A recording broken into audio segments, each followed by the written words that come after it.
sila Gwen and Kisses and Paco na makukulit. Tara! Nandito na tayo sa paglalaruan natin ng hapo-hapulan. Ay nako, sigurado manatalo dito. Ang ganda-ganda ng ito.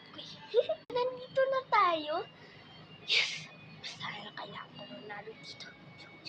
Yay! Nandito na! Yes! Oo, nandito na tayo.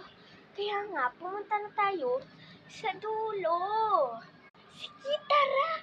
Tara naman ako! Tara! O sige, ako na magbibilang. 1, 2, 3, takbo! Ako, nauna ka. Mama ako, Gwen, halika kayo. Ya, ya, ya, ya, ya, ya, ya.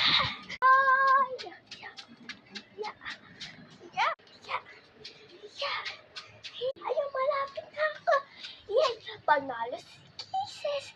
Panalo ako. Ay, ang duga mo, Gwen. Nahingal tuloy kami.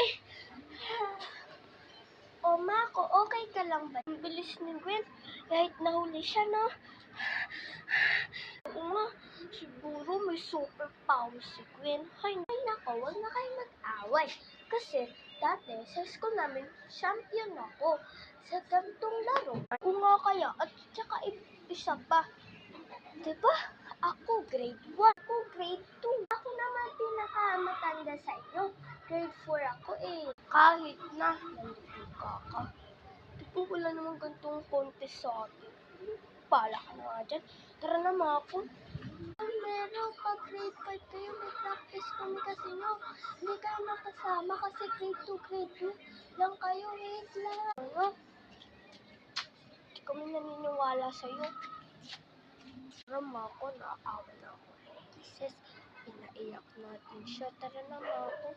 Mag-sorry tayo sa kanya sa ginawa natin. Oo nga, tara na, naawa na ako.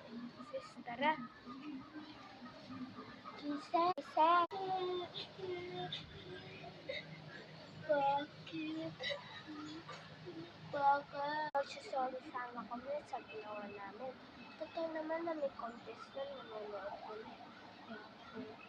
Sorry nga pala, Kisses, sa ginawa namin sa'yo. Sana mapatawa mo kami. Uy, ba't ka nang nilawag dyan? Hindi, mag-sweet ka din. Ang galing mo ah. Ako din pala. Sorry pala, Kisses. Ano kasi